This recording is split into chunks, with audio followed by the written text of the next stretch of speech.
Tiene la palabra el diputado Jorge Triaca. Muchas gracias, señora Presidente. Hace 2 años atrás, el escenario de esta Cámara era absolutamente distinto. Las tribunas estaban llenas, no estaban las cortinas cerradas, había carteles en todos los bancos del oficialismo con el logo de YPF, de la YPF del Estado, tiraban pelotas inflables, cantaban todas las marchas que se le podían ocurrir, pero detrás de ese velo, detrás de esa puesta en escena, estaba pasando algo muy grave para los argentinos que ni siquiera este debate de hoy va a poder resolver. En ese momento se nos dijeron dos cosas. Nos dijeron que Repsol era el hombre de la bolsa, que era el malo de la película, que todo lo que hacía Repsol era en contra de los argentinos y el que no estaba a favor de sacar a Repsol de la Argentina era parte de esa maldad. Y también se nos decía que a partir de la gestión milagrosa del Gobierno Nacional y de sus funcionarios, que íbamos a lograr dos objetivos anhelados por los argentinos: el autoabastecimiento, por un lado, y tener recursos baratos de energía, por otro.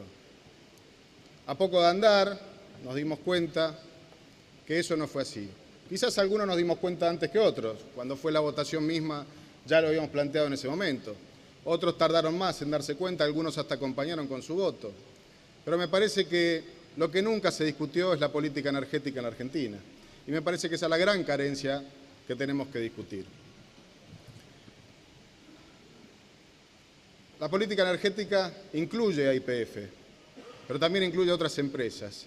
Y acá estamos haciendo de vuelta cosas que nos van a complicar el futuro. No solamente en cuanto al tratamiento de YPF, sino, entre otras cosas, los recursos, como bien señalaba el diputado Sturzenegger, que se disponen a favor de esa empresa y que no queda claro cuáles son las diferencias entre, por ejemplo, los tenedores de acciones del 49% restante de YPF con respecto a otras empresas privadas. Digo, acá me parece que hay algunas cosas que hay que observar y que por ese motivo no se puede acompañar el proyecto que hoy estamos discutiendo. Pero por otro lado también hay que discutir sobre la función del control del Estado Nacional. O no nos olvidamos que en el directorio de YPF, antes de votar la ley hace 2 años, había funcionarios del Gobierno Nacional. ¿Dónde ejercieron esa función? Los secretarios de Energía, el ministro de Obras Públicas, ¿qué función ejerció a la hora de, como lo decía en ese momento el viceministro, de pensar que era una empresa no solo que desabastecía a los argentinos y la estaba vaciando, sino también que estaba generando enormes pasivos ambientales?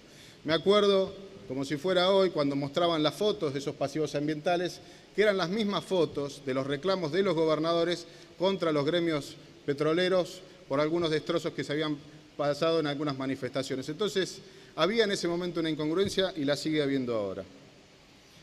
¿Qué ha sucedido a partir de esto? La Argentina le ha costado muchísimo estos 2 años, tanto es así que ha afectado en algún sentido a la política macroeconómica.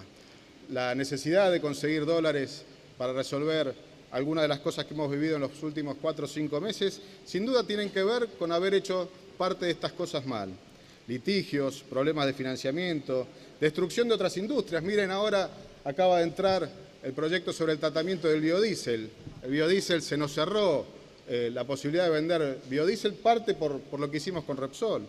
Digo, creo que son las cosas que tenemos que discutir en serio algún día y lo tenemos que hacer con profundidad. Pero hoy vamos a tratar de desandar la chapucería de este gobierno. Pero algunas de las cosas que a mí me preocupan son, por ejemplo, el tratamiento de las provincias, que son también accionistas de YPF.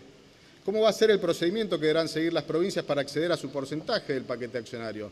Esto no ha dado respuesta clara ni Galucho ni el ministro de Economía.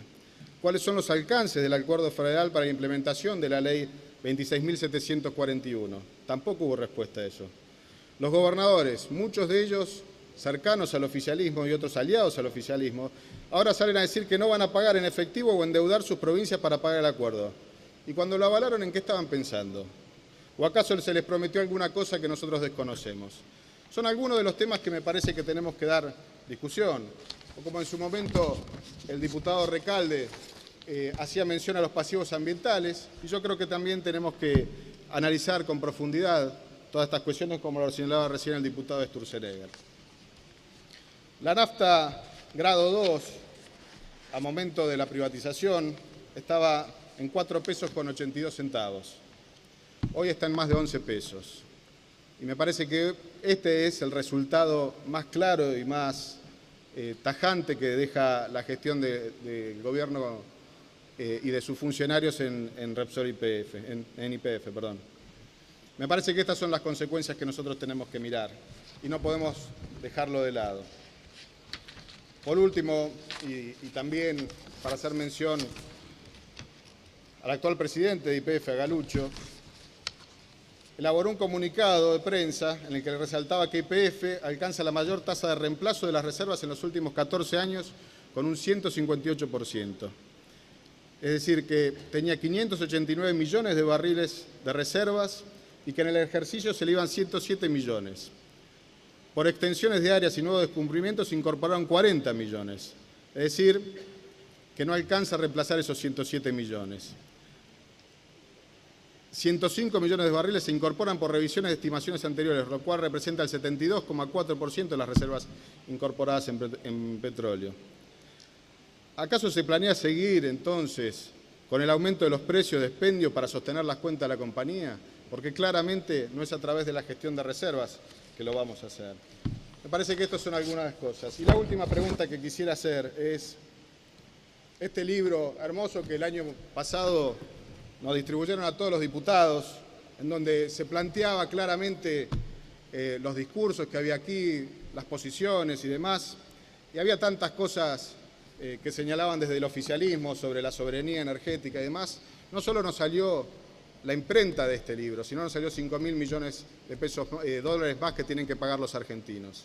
Me parece que este tipo de cosas son las que tenemos que discutir en serio. Basta de escribir nuestros propios relatos, basta de pensar la realidad de una sola manera. Tenemos que entender que la Argentina necesita seriedad y pensar en el futuro en forma sostenible. Y lo tenemos que hacer entre todos, porque esa es la forma que vamos a sacar adelante este país. Muchas gracias, señora presidenta.